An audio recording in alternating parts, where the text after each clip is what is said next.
नमस्ते. केदार सीकर सनातन संस्कार चॅनलमध्ये आपले सहर्ष स्वागत आहे. आज आपण ऐकणार आहोत भगवद्गीता मराठी भाष्य पुस्तक वाचन भाग क्रमांक 25.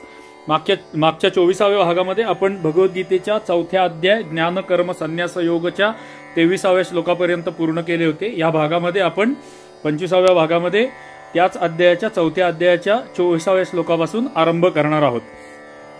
प्रत्यक्ष भागाला सुरुवात करण्यापूर्वी आपल्याला विनंती आहे की कदाचित आपण या भागाची फक्त सुरुवात ऐकलीत, काही सुरुवातीची मिनिटे ऐकलीत तर आपल्याला हा भाग बोर वाटेल किंवा हा संपूर्ण उपक्रम सुद्धा आपला बोर वाटेल. तरी आपल्याला विनंती आहे की थोडासा वेळ काढून जाता येता का होईना हा संपूर्ण भाग ऐका, कारण ह्या भागामधून आपल्याला भगवद्गीतेचे अत्यंत महत्त्वाचे मोलाचे 4थ्या अध्यायाचे ज्ञान मिळणार आहे.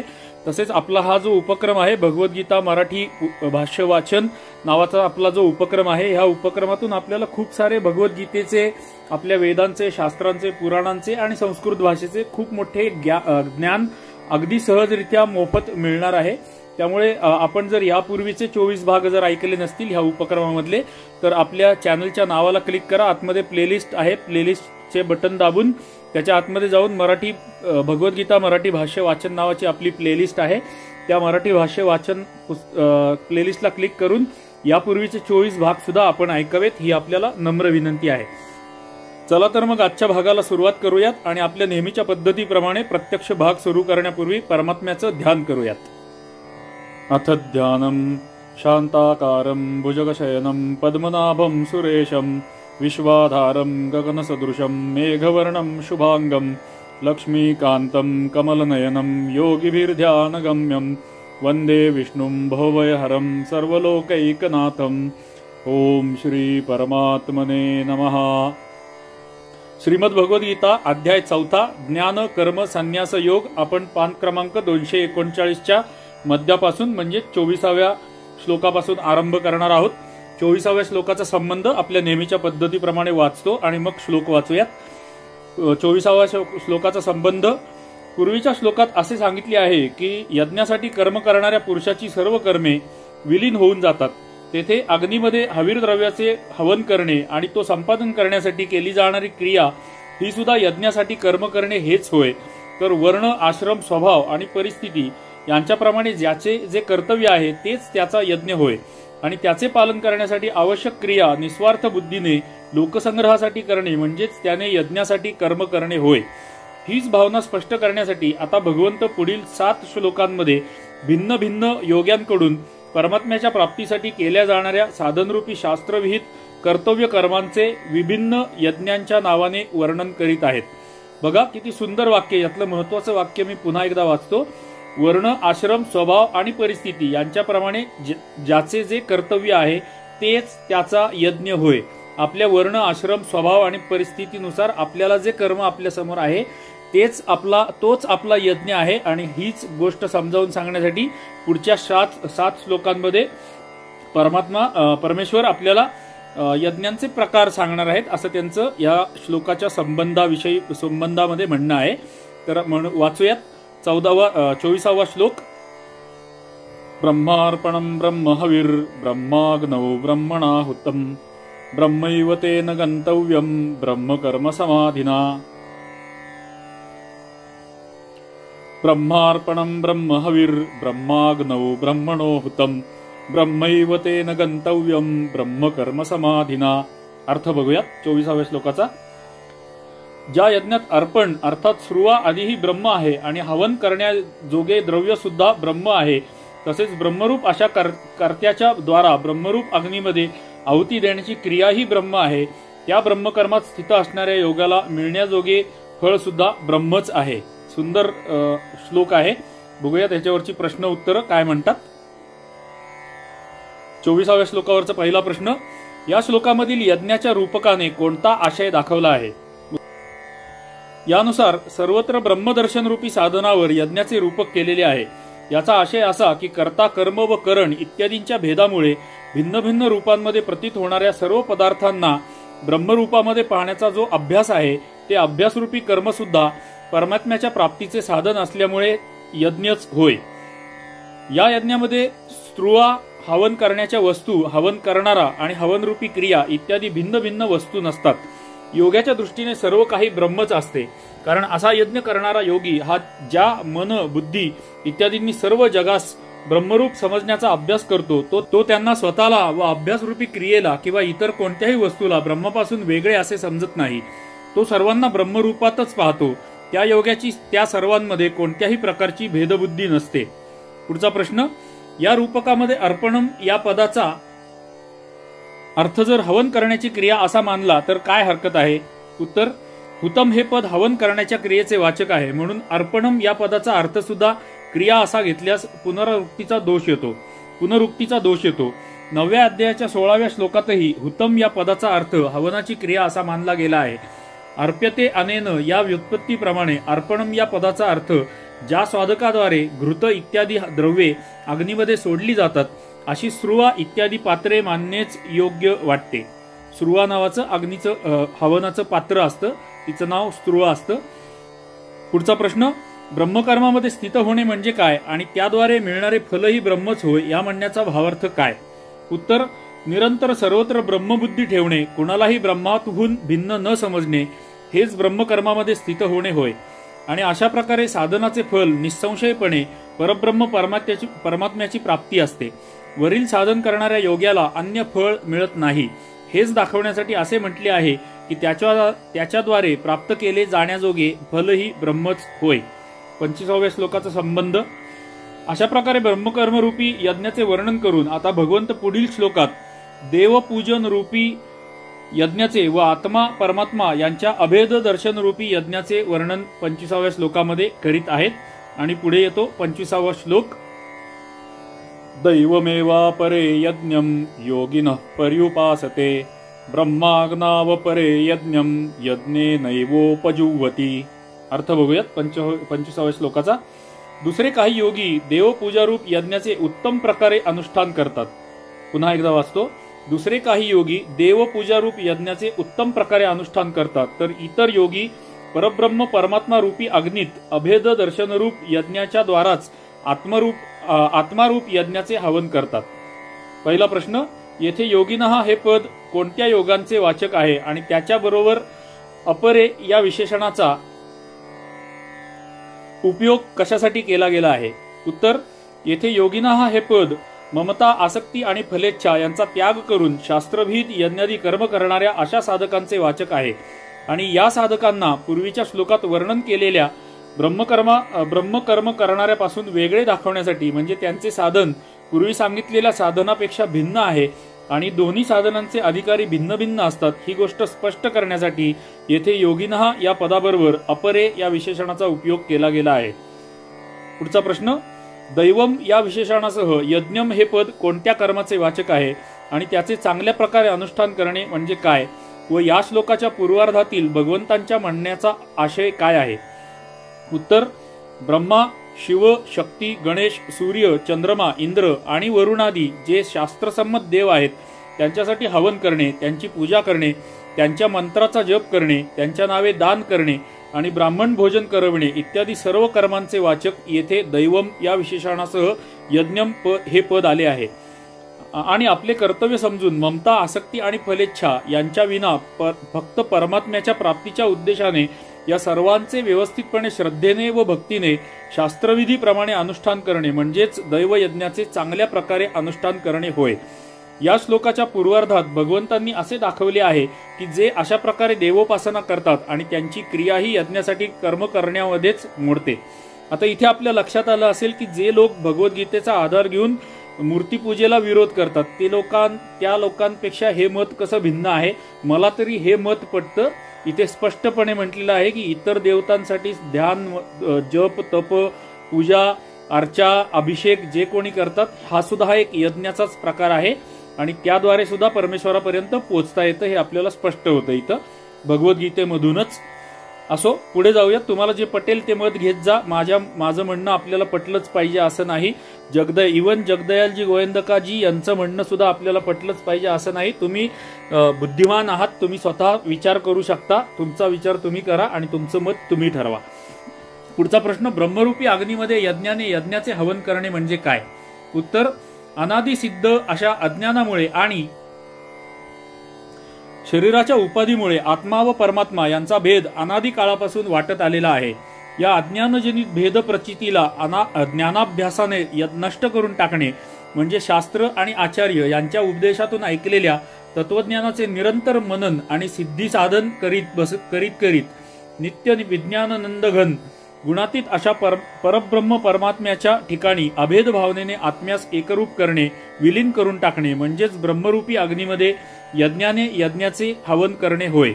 अशा प्रकारे यज्ञ करणाऱ्या ज्ञानयोगाच्या दृष्टीने एका निर्गुण निराकार सच्चिदानंद घन ब्रह्माविना स्वतःची किंवा इतर कोणाचीही किंचितही सत्ता उरत नाही आणि या त्रिगुणमय संसाराशी त्याचा कोणताही संबंध उरत नाही. संसाराचा त्याच्या दृष्टीने अत्यंत अभाव होतो. पुढचा प्रश्न, पूर्वीच्या श्लोकात वर्णन केलेल्या ब्रह्मकर्माहून या अभेद दर्शनरूपी यज्ञामध्ये काय फरक आहे? सुंदर प्रश्न, सुंदर ज्ञान आपल्याला या पुस्तकातून आणि या आपल्या उपक्रमातून मिळतं आहे.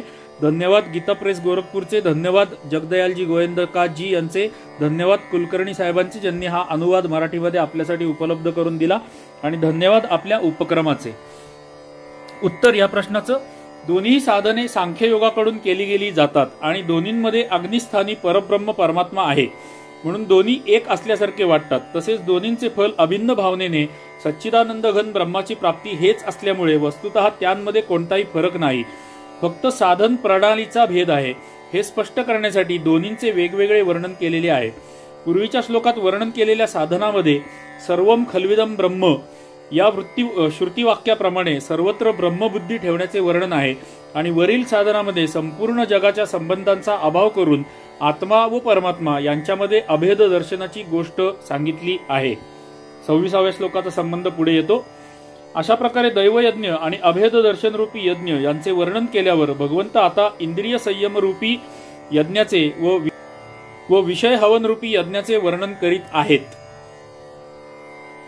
श्रोत्रादीनींद्रियाण्यन्ये संयमाग्निषु जुह्वति शब्दादीन विषयानन्य इंद्रियाग्निषु जुह्वति. अर्थ बघूया. दुसरे काही योगी कान इत्यादी इंद्रियांचे संयमरूप अग्नीत हवन करतात, तर इतर योगी शब्द इत्यादी सर्व विषयांचे इंद्रिय रूप अग्नीत हवन करतात. पहिला प्रश्न 26व्या श्लोकावरचा, संयमाला अग्नी असे म्हणण्याचा भावार्थ काय आहे आणि त्यासाठी अनेक वचनांचा प्रयोग कशासाठी केलेला आहे? उत्तर, इंद्रिय संयमरूपी साधनाला यज्ञाचे रूप देण्यासाठी येथे संयमाला अग्नी असे म्हटले आहे. प्रत्येक इंद्रियाचा संयम वेगवेगळा असतो ही गोष्ट स्पष्ट करण्यासाठी या अग्नी शब्दाचा अनेक वचनी प्रयोग केला गेला आहे. पुढचा प्रश्न, संयमरूपी अग्नीमध्ये श्रोत्र इत्यादी इंद्रियांचे हवन करणे म्हणजे काय? उत्तर, दुसऱ्या अध्यायात असे म्हटले आहे की इंद्रिये मोठी प्रमथनशील असतात, ती बलात्काराने साधकाचे मन विचलित करतात. यासाठी सर्व इंद्रियांना आपल्या ताब्यात ठेवणे आणि त्यांचे स्वातंत्र्य नष्ट करणे, त्यांच्यातील मनास विचलित करण्याची शक्ती नाहीशी करणे, त्यांना सांसारिक भोगांमध्ये प्रवृत्त होऊन न देणे म्हणजेच इंद्रियांचे संयमरूपी अग्नीमध्ये हवन करणे होय. तात्पर्य असे की कान, त्वचा, नेत्र, जिव्हा आणि नाक यांना ताब्यात ठेवून त्यांचा प्रत्याहार किंवा निग्रह करणे, शब्द, स्पर्श, रूप, रस आणि गंध इत्यादी बाहेरील व आतील विषयांपासून त्यांना विवेकपूर्वक बाजूला करून उदासीन होणे म्हणजेच श्रोत्र इत्यादी इंद्रियांचे संयमरूपी अग्नीमध्ये हवन करणे होय. हा भाव दुसऱ्या अध्यायातील 58व्या श्लोकामधील कासवाच्या दृष्टांतामध्ये स्पष्ट सांगितलेला आहे. पुढचा प्रश्न, तिसऱ्या अध्यायातील 6व्या श्लोकामध्ये ज्या इंद्रिय संयमास मिथ्याचार असे म्हटले आहे त्यात आणि येथील इंद्रिय संयमांमध्ये काय फरक आहे? सुंदर, या अध्यायातील श्लोकाची लिंक त्या दुसऱ्या अध्यायातील दुसऱ्या श्लोकाशी लिंक लावण्याचा आपल्याला हा सुंदर प्रकार इथे बघायला मिळतो आहे. या प्रश्नाचं उत्तर, तेथे इंद्रियांना केवळ पाहणे, ऐकणे आणि खाणेपिणे इत्यादी बाह्य विषयांपासून रोखून धरणे यालाच संयम असे म्हटले गेले आहे. इंद्रियांपासून ताब्यात ठेवण्यास संयम असे म्हटलेले नाही, कारण तेथे मनाने इंद्रियांच्या विषयांचे चिंतन करीत राहण्याची गोष्ट उघड आहे. परंतु येथे तसे नाही. येथे इंद्रियांना ताब्यात आणण्याचे नाव संयम असे आहे. ताब्यात आणलेल्या इंद्रियांमध्ये मनाला विषयांमध्ये प्रवृत्त करण्याची शक्ती नसते. म्हणून जे लोक इंद्रियांना ताब्यात न आणता फक्त दंभाचाराने इंद्रियांना विषयांपासून रोखून धरतात ते मनाने विषयांचे चिंतन करीत राहतात. मात्र जे लोक परमात्म्याला प्राप्त करण्यासाठी इंद्रियांना ताब्यात ठेवतात त्यांच्या मनाने विषयांचे चिंतन होत नाही. त्या मनाने निरंतर परमात्म्याचे चिंतन घडत असते। हाच मिथ्याचारीच्या संयमातील व यथार्थ संयमातील फरक आहे। सुंदर, कदाचित एकदा ऐकून हे सगळं आपल्याला समजणार नाही, म्हणून मी नेहमी म्हणत असतो की आपला प्रत्येक भाग किमान 4-5 वेळेला ऐका। वेळ काढून, थोडासा वेळ काढून आपण शांतपणे हातात कागद पेन घेऊन जर ह्याच्या नोट्स काढल्यात तर आपल्याला समजायला जास्त सोपं जाईल। त्यामुळे प्रत्येक भाग किमान 4-5 वेळेला ऐका, तेव्हाच हे सगळं समजायला, थोडं थोडं समजायला सुरुवात होईल। पुढचा प्रश्न, श्लोकाच्या उत्तरार्धात इंद्रिय या शब्दाबरोबर अग्नी या शब्दाचा समास का केलेला आहे आणि इंद्रियाग्निषु या पदामध्ये अनेक वचनाचा प्रयोग करण्याचे तात्पर्य काय? उत्तर, आसक्तीरहित इंद्रियांनी निष्काम भावनेने विषय सेवनरूपी साधनास यज्ञाचे रूप देण्यासाठी येथे इंद्रिय या शब्दाबरोबर अग्नी या शब्दास समास केलेला आहे। प्रत्येक इंद्रियाकडून अनासक्त भावनेने वेगवेगळ्या विषयांचे सेवन केले जाते, ही गोष्ट स्पष्ट करण्यासाठी येथे अनेक वचनाचा प्रयोग केलेला आहे। पुढचा प्रश्न, शब्दादी विषयांना इंद्रिय रूपी अग्नीच्या मध्ये हवन करणे म्हणजे काय? उत्तर, ताब्यात असलेल्या आणि रागद्वेष रहित इंद्रियांनी वर्ण, आश्रम आणि परिस्थिती यांच्या अनुसार व योग्यतेमुळे प्राप्त झालेल्या विषयांचे ग्रहण करून त्या विषयांना इंद्रियांमध्ये विलीन करणे म्हणजे त्यांचे सेवन करतेवेळी किंवा इतर वेळी अंतःकरणात अथवा इंद्रियांमध्ये कोणत्याही प्रकारचा विकार उत्पन्न करण्याची शक्ती शिल्लक न ठेवणे म्हणजेच शब्दादी विषयांना इंद्रियरूपी अग्नीमध्ये हवन करणे होय। याचा आशय असा की कानांनी निंदा किंवा स्तुती किंवा इतर कोणत्याही प्रकारचा अनुकूल किंवा प्रतिकूल शब्द ऐकताना विकार येऊ द्यायचा नाही। डोळ्यांनी बरी वाईट दृश्ये पाहताना विकारयुक्त व्हायचे नाही। जिभेने अनुकूल व प्रतिकूल रसग्रहण करताना आसक्त व्हायचे नाही।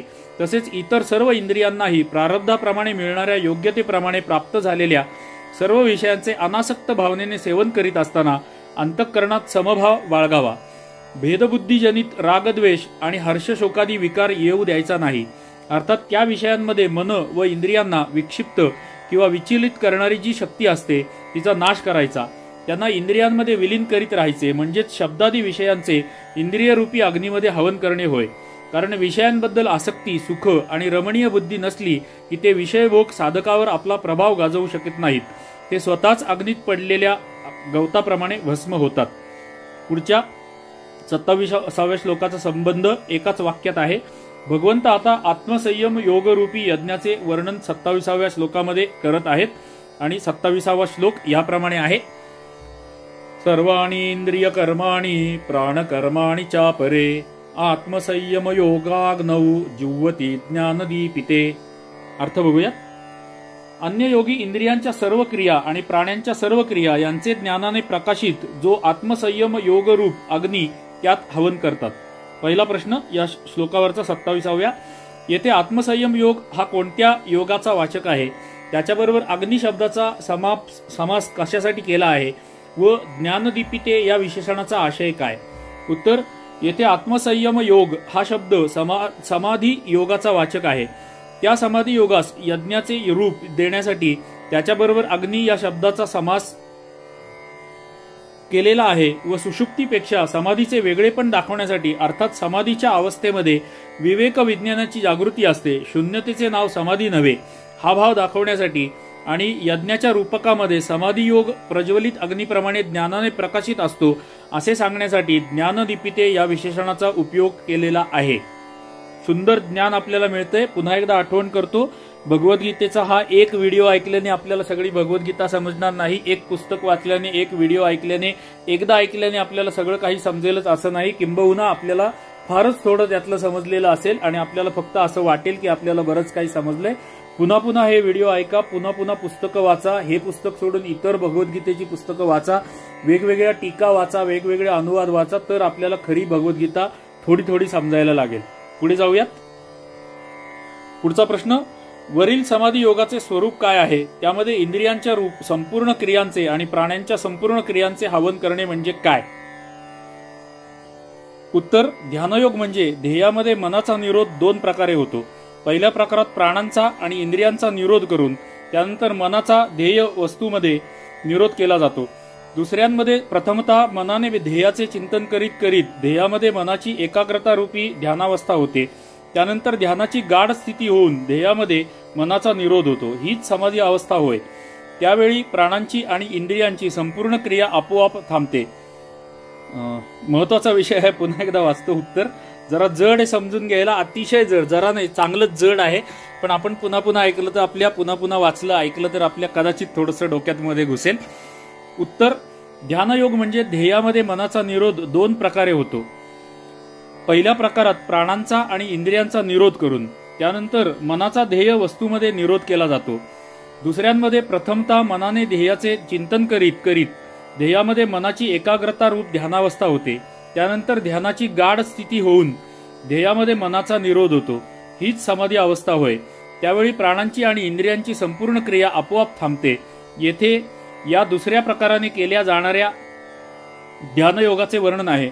म्हणून परमात्म्याच्या सगुण साकार किंवा निर्गुण निराकार यापैकी कोणत्याही रूपामध्ये आपापल्या मताप्रमाणे आणि भावनेप्रमाणे विधीपूर्वक मनाचा निरोध करणे हेच समाधी योगाचे स्वरूप होय. अशा प्रकारे मनोनिग्रह करून इंद्रियांच्या पाहणे, ऐकणे, वास घेणे, स्पर्श करणे, आस्वादन करणे किंवा ग्रहण करणे, त्याग करणे, बोलणे, चालणे फिरणे इत्यादी, तसेच प्राण्यांच्या श्वास प्रश्वास व हलणे डोलणे इत्यादी सर्व क्रिया ध्यानयोगामध्ये विलीन करून समाधिस्थ होणे म्हणजे आत्मसंयम योगरूपी अग्नीमध्ये इंद्रियांच्या व प्राणांच्या सर्व क्रियांचे हवन करणे होय. पुढचा श्लोक 28व्या श्लोकाचा संबंध.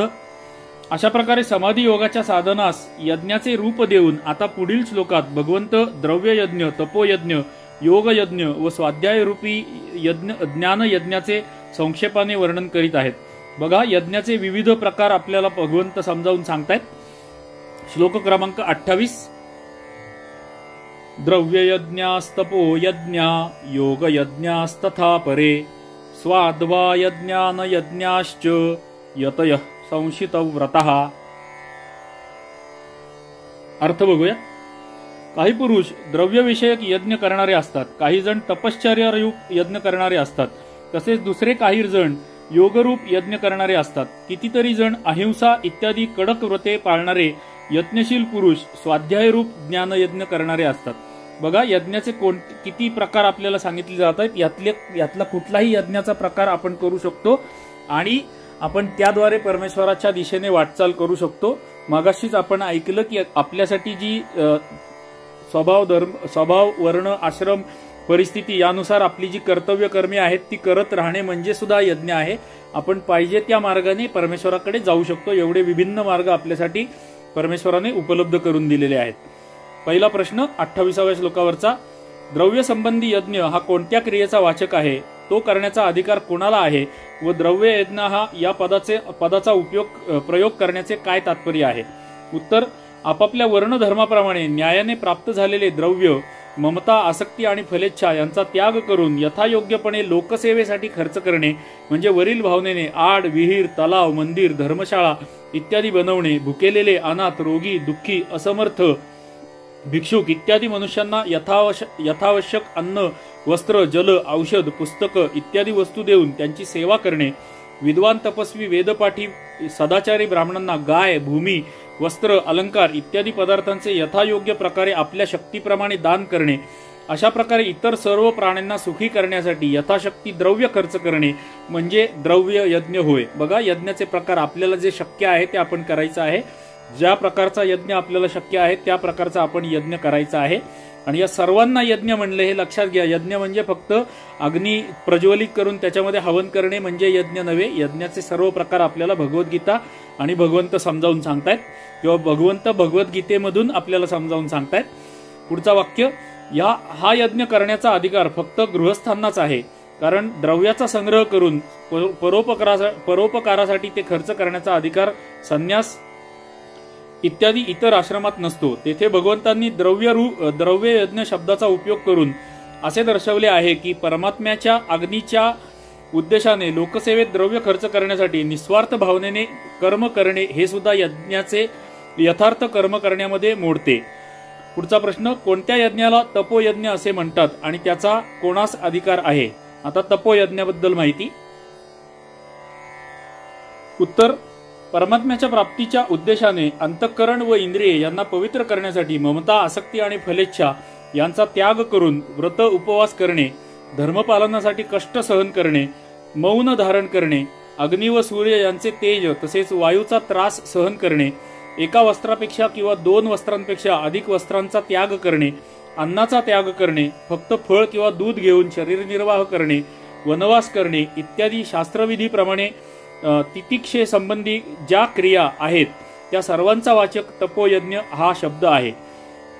याचा वानप्रस्थाश्रमातील लोकांना पूर्ण अधिकार आहेच, शिवाय दुसऱ्या आश्रमातील लोक सुद्धा शास्त्रविधीप्रमाणे याचे पालन करू शकतात. आपापल्या योग्यतेप्रमाणे सर्व आश्रमातील लोक याचे अधिकारी आहेत. सर्व आश्रमातील लोक याचे अधिकारी आहेत असं म्हटलेलं आहे. वानप्रस्थाश्रम असो, गृहस्थाश्रम असो, कुठलाही आश्रम असो, त्या सर्वजण हा तपोयज्ञ करू शकतात. पुढचा प्रश्न, येथे योगयज्ञ हा शब्द कोणत्या कर्माचा वाचक आहे, तसेच योगयज्ञ हे पद वापरण्याचा उद्देश काय आहे? उत्तर, येथे वास्तविक योगयज्ञ हा कशाचा वाचक आहे हे तर भगवंतांनाच माहीत, कारण त्याची विशेष लक्षणे येथे सांगितलेली नाहीत. परंतु अनुमानाने असे वाटते की चित्तवृत्ती निरोधरूपी जो अष्टांग योग आहे त्याचाच वाचक येथे योगयज्ञ हा शब्द आहे.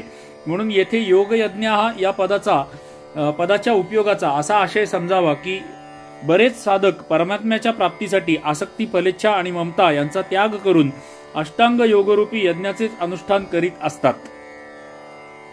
त्यांचे ते योग साधना रूपी कर्म सुद्धा यज्ञासाठी केल्या जाणाऱ्या कर्मामध्येच मोडते. म्हणून त्या लोकांची ही सर्व कर्मे विलीन होऊन त्यांना शाश्वत व सनातन ब्रह्माची प्राप्ती होते. पुढचा प्रश्न, वरील अष्टांग योगाची 8 अंगे कोणकोणती आहेत? उत्तर, पातंजल योग दर्शनाप्रमाणे त्याचे वर्णन असे आहे.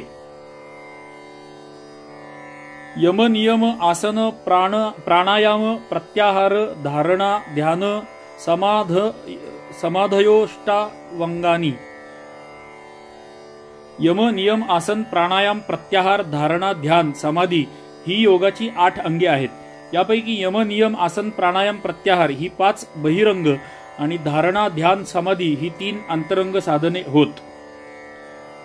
त्रयमेकत्र संयमः या तिन्हीच्या समुदायास संयम असे म्हणतात. अहिंसा, सत्यास्तेय, ब्रह्मचर्या, परिग्रह, यमः. कोणत्याही प्राण्याला कोणत्याही प्रकारे किंचितही दुःख न देणे म्हणजे अहिंसा. हित करण्याच्या भावनेने कपटरहित असे गोड शब्दात यथार्थ भाषण करणे, सत्य वचन करणे, कोणत्याही प्रकारे कोणाचेही स्वत्व हक्क न चोरणे व हिरावून न घेणे, आस्तेय. मन, वाणी आणि शरीराने सर्व अवस्थांमध्ये नेहमी सर्व प्रकारच्या मैथुनांचा त्याग करणे, ब्रह्मचर्य.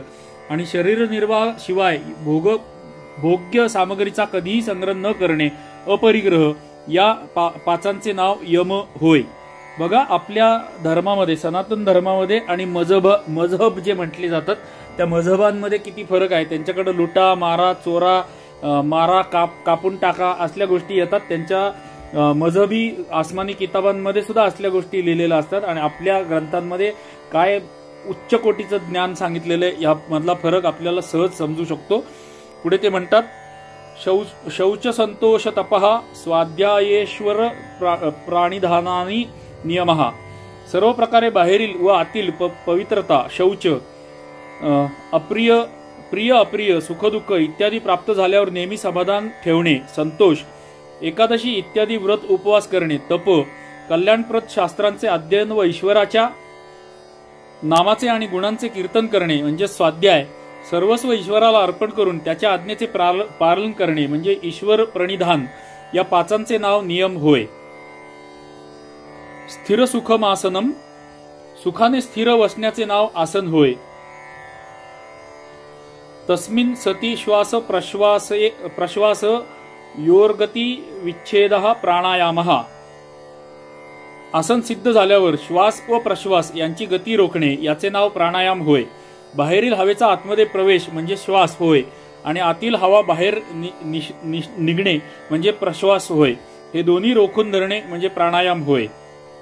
बाह्याभ्यंतरस्तंभ वृत्तिर्देशकालसंख्याभिः परिदृष्टो दीर्घ सूक्ष्मः. जड श्लोक आणि जड शब्द इथे येत आहेत. आपण जे कधी वाचलेले नाहीत असे शब्द येत आहेत, त्यामुळे वाचायला थोडा त्रास होतोय, क्षमा असावी त्याबद्दल. देश, काल, संख्या म्हणजेच मात्रा यांच्या संबंधाने बाह्य, आभ्यंतर आणि स्तंभवृत्तीचे असे हे तिन्ही प्राणायाम दीर्घ व सूक्ष्म असतात. आतील श्वास बाहेर काढून टाकून बाहेरच रोखून धरणे याला बाह्य कुंभक असे म्हणतात. याची क्रिया अशी आहे. 8 प्रणवांनी म्हणजे ओम रेचक करून 16 प्रणवांनी बाह्य कुंभक करणे आणि नंतर 4 प्रणवांनी पूरक करणे. अशा प्रकारे रेचक पूरकासहित बाहेरील कुंभक करणे याचे नाव बाह्य वृत्ती प्राणायाम होय. बाहेरील श्वास आत ओढून आतच रोखून धरणे याला आभ्यंतर कुंभक असे म्हणतात. त्याची प्रक्रिया अशी आहे. 4 प्रणवांनी पूरक करून 16 प्रणवांनी आभ्यंतर कुंभक करायचा. नंतर 8 प्रणवांनी रेचक करायचा. अशा प्रकारे पूरक रेचक युक्त आंतरिक कुंभक करणे याचे नाव आभ्यंतर वृत्ती प्राणायाम होय. बाहेर असो किंवा आत असो जेथे कुठे सुखाने प्राण रोखता येतो त्याला स्तंभवृत्ती प्राणायाम म्हणतात. 4 प्रणवांनी पूरक करून 8 रेचक करावा. अशा प्रकारे पूरक रेचक करता करता सुखाने जेथे प्राणांना रोखता येईल त्याचे नाव स्तंभ वृत्ती प्राणायाम होय. याचे आणखी पुष्कळ प्रकार आहेत. प्रणवांची जितकी संख्या आणि जितका वेळ पूरकासाठी लावला जाईल तितकीच संख्या आणि तितकाच वेळ रेचक व कुंभकामध्ये लावता येईल. हाय लेवल ज्ञान आहे हे. आपल्याला आत्ता सगळं समजलंच पाहिजे असं नाही. आपण हळूहळू शिकत आहोत. पहिलाच प्रयत्न आहे आपला हा भगवद्गीता शिकण्याचा. हळूहळू आपल्याला समजायला लागेल. प्राणवायूसाठी नाभी, हृदय, कंठ आणि नाकाच्या आतील भागापर्यंतचे नाव आभ्यंतर देश असे आहे आणि नासापुटा नागपुडी पासून 16 अंगुलांपर्यंत बाहेरील देश होय. जो साधक पूरक प्राणायाम करतेवेळी नाभीपर्यंत श्वास रोखून घेतो त्याने 16 अंगुलांपर्यंत श्वास बाहेर फेकावा. जो हृदयापर्यंत आत खेचतो त्याने 12 अंगुलांपर्यंत बाहेर फेकावा. जो कंठापर्यंत श्वास घेतो त्याने 8 अंगुलांपर्यंत बाहेर फेकावा आणि जो नासिकेमध्ये वरच्या टोकांच्या भागापर्यंत श्वास आत घेतो त्याने 4 अंगुलांपर्यंत बाहेर फेकावा. या सर्व प्रकारांमध्ये पहिल्यापेक्षा नंतरच्यांना सूक्ष्म व पहिल्यांना दीर्घ समजावे. प्राणायामाची संख्या व वेळ यांचा परस्पर घनिष्ठ संबंध असल्यामुळे त्याच्या नियमांमध्ये उलटसुलट क्रम नसावा. उदाहरणार्थ 4 प्रणवांनी पूरक करतेवेळी 1 सेकंद वेळ लागला तर 16 प्रणवांचा कुंभक करतेवेळी 4 सेकंद व 8 प्रणवांचा रेचक करतेवेळी 2 सेकंदांचा वेळ लागला पाहिजे. मंत्रांच्या गणनेचे नाव संख्या किंवा मात्रा होय. त्यासाठी लागणाऱ्या वेळेचे नाव काल होय. जर सुखाने होत असेल तर साधक हा सांगितल्याप्रमाणे काल आणि मात्रा यांचे प्रमाण दुप्पट, तिप्पट, चौपट असे यथासाध्य कितीही वाढवू शकेल. काल व मात्रा यांचे अधिक्य किंवा न्यूनता यांचेमुळे सुद्धा प्राणायाम दीर्घ किंवा सूक्ष्म असतो. बाह्याभ्यंतर विषयाक्षेपी चतुर्थः. शब्द, स्पर्श, रूप, रस, गंध आणि गंध हे जे इंद्रियांचे बाह्य विषय आहेत तसेच संकल्प, विकल्प इत्यादी जे अंतःकरणाचे विषय आहेत त्यांचा त्याग केल्यामुळे, त्यांची उपेक्षा केल्यास म्हणजे विषयांचे चिंतन न केल्यास प्राणांच्या गतीचा जो आपोआपच अवरोध होतो त्याचे नाव चतुर्थ प्राणायाम होय. पूर्वीच्या सूत्रात सांगितलेल्या प्राणायामांच्या प्रकारात प्राणांच्या निरोधामुळे मनाचा संयम आहे आणि येथे मन व इंद्रिय यांच्या संयमामुळे प्राणांचा संयम आहे. येथे प्राणांच्या थांबण्याचे कोणतेही निर्दिष्ट स्थान नाही. ते कोठेही थांबू शकतील आणि त्यांना काल व संख्येचेही विधान नाही. स्वविषया संप्रयोगे चित्तस्वरूपानुकार इवेंद्रियाणाम प्रत्याहारः. इंद्रिये आपापल्या विषयांच्या संयोगाने रहित झाल्यावर ती जणू चित्ताच्या रूपात अवस्थित होतात. तो प्रत्याहार होय. देशबंध चित्तस्य धारणा. कोणत्याही एखाद्या विशिष्ट ठिकाणी चित्त स्थिर करणे याचे नाव धारणा होय. म्हणजे स्थूल, सूक्ष्म किंवा बाह्य आभ्यंतर अशा कोणत्याही एका ध्येयस्थानी चित्त बांधून ठेवणे, स्थिर करणे किंवा गुंतवून ठेवणे याला धारणा असे म्हणतात. येथे परमेश्वराचा विषय आहे म्हणून धारणा, ध्यान व समाधी परमेश्वरामध्येच करावी. तत्र प्रत्ययिकतानता ध्यानम. वर सांगितलेल्या त्या ध्येय वस्तूमध्ये चित्तवृत्तीच्या एकतानतेचे नाव ध्यान होय. अर्थात चित्तवृत्ती गंगेच्या प्रवाहाप्रमाणे किंवा तेलाच्या धारेप्रमाणे अविच्छिन्नपणे ध्येय वस्तूमध्ये लागून राहणे याला ध्यान म्हणतात. तदेवार्थ मात्र निर्भासम स्वरूप शून्य मिव समाधी. ज्यावेळी फक्त ध्येय स्वरूपाचेच भान असते आणि आपल्या स्वरूपाच्या भानाचा जणू अभाव असतो त्यावेळी ते ध्यानच समाधी बनून जाते। ध्यान करता करता जेव्हा योग्याचे चित्त ध्येयाकार होऊन जाते आणि तो स्वतःही ध्येयामध्ये जणू तन्मय होऊन जातो, ध्येयाहून भिन्न असे स्वतःचेही ज्ञान त्याला जणू उरत नाही, त्या स्थितीचे नाव समाधी होय। ध्यानामध्ये ध्याता, ध्यान, ध्येय ही त्रिपुष्टी असते। समाधीमध्ये केवळ अर्थमात्र वस्तू म्हणजे ध्येय वस्तूच म्हणजे परमात्माच उरते। ध्याता, ध्यान, ध्येय या तिन्हींचे ऐक्य होऊन जाते। पुढचा प्रश्न 27व्या श्लोकात सांगितलेल्या आत्मसंयम योगरूपी यज्ञामध्ये आणि यामध्ये काय फरक आहे?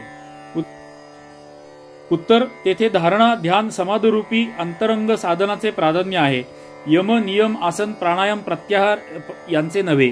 हे सर्व आपोआपच त्यामध्ये येतात आणि येथे मात्र सर्व साधने क्रमशः करण्यास सांगितले आहे।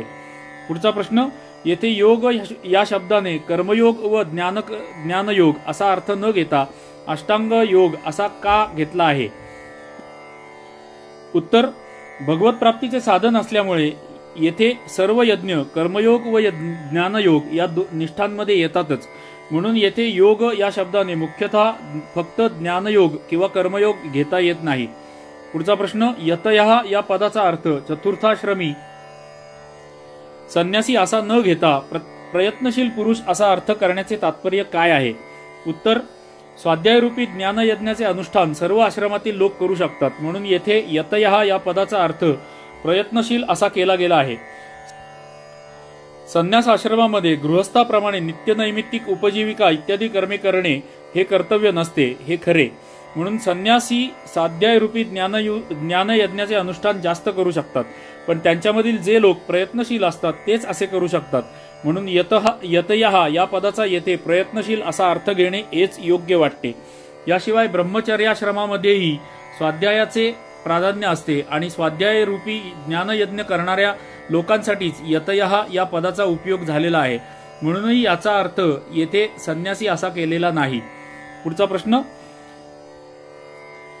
संशितव्रताः या पदाचा अर्थ काय आणि ते यतयः या पदाचे विशेषण न मानता श्लोकाच्या पूर्वार्धामध्ये उल्लेख केलेल्या तपोयज्ञ करणाऱ्या लोकांपेक्षा वेगळ्या प्रकारचे व्रत करणाऱ्या पुरुषाचे बोधक आहे असे मानण्यास काय हरकत आहे? उत्तर, ज्यांनी अहिंसा, सत्य, आस्तेय, ब्रह्मचर्य आणि अपरिग्रह इत्यादी सदाचारांचे पालन करण्याचा नेम व्यवस्थितपणे धरला आहे आणि जे रागद्वेष आणि अभिमानादी दोषापासून रहित आहेत, अशा पुरुषांना संशितव्रताः असे म्हणतात। संशितव्रताः या पदामध्ये यज्ञ हा शब्द नाही, म्हणून त्याहून भिन्न प्रकारचा व्रतयज्ञ करणाऱ्यांचा हा शब्द वाचक न मानता यतयः याचे विशेषण मानणे हेच उचित वाटते। पुढचा प्रश्न, स्वाध्याय ज्ञान यज्ञ हा कोणत्या कर्माचा वाचक आहे व त्याला स्वाध्याय यज्ञ न म्हणता स्वाध्याय ज्ञान यज्ञ असे म्हणण्याचे तात्पर्य काय आहे? उत्तर, ज्या शास्त्रांमध्ये भगवंतांच्या तत्वाचे, त्यांचे गुण, प्रभाव आणि चरित्र यांचे तसेच त्यांच्या साकार निराकार सगुण निर्गुण स्वरूपाचे वर्णन येते, अशा शास्त्रांचे अध्ययन करणे, भगवंतांच्या स्तुतीचे पठण करणे, त्यांच्या नावाचे व गुणांचे कीर्तन करणे व वेदांगांचे अध्ययन करणे म्हणजे स्वाध्याय होय। असा स्वाध्याय अर्थज्ञान सहित केला पाहिजे। तसेच ममता, आसक्ती आणि फलेच्छा यांचा त्याग केला असता त्याला स्वाध्याय ज्ञान यज्ञ असे म्हणतात। या पदामध्ये स्वाध्यायाबरोबर ज्ञान या शब्दाचा समास करून हा आशय दाखवला आहे की स्वाध्यायरूपी कर्म हे सुद्धा ज्ञान यज्ञच आहे, म्हणून गीतेच्या अध्ययनासही भगवंत ज्ञान यज्ञ असे नाव दिलेले आहे। शेवटचं वाक्य अत्यंत महत्वाचं आहे, म्हणून गीतेच्या अध्ययनासही भगवंतांनी ज्ञान यज्ञ असे नाव दिले आहे। पुन्हा एकदा वाचतो, म्हणून भगवद्गीतेच्या आपल्या या उपक्रमाच्या अध्ययनासही भगवंतांनी ज्ञान यज्ञ असे नाव दिले आहे। म्हणजे आपण भगवद्गीतेचा अध्ययन करण्याचा प्रयत्न करतच आहोत, तर आपण सुद्धा एक प्रकारचा ज्ञान यज्ञ करत आहोत हे समजून घ्यायला काही हरकत नाही, याची पुष्टी यांनी केलेली आहे। पुढे येतात 29वा आणि 30वा श्लोक, परंतु आपल्या रेकॉर्डिंगची वेळ संपलेली आहे, त्यामुळे आपण 25व्या भागाच्या इतिश्रीच्या दिशेला आता जाऊयात। पुढच्या 26व्या भागामध्ये आपण भगवद्गीतेचा 4था अध्याय ज्ञान कर्म संन्यास योगाच्या 29व्या श्लोकापासून आरंभ करूयात। आपली नेहमीची विनंती की आपला हा उपक्रम, आपला हा व्हिडिओ जर आपल्याला आवडला असेल तर कृपया व्हिडिओला लाईक करा एक छोटीशी कॉमेंट अवश्य करा। आपली प्रत्येक कॉमेंट आणि प्रत्येक लाईक हे भगवद्गीतेचे ज्ञान जास्तीत जास्त लोकांपर्यंत पोहोचवायला मदत करणार आहे।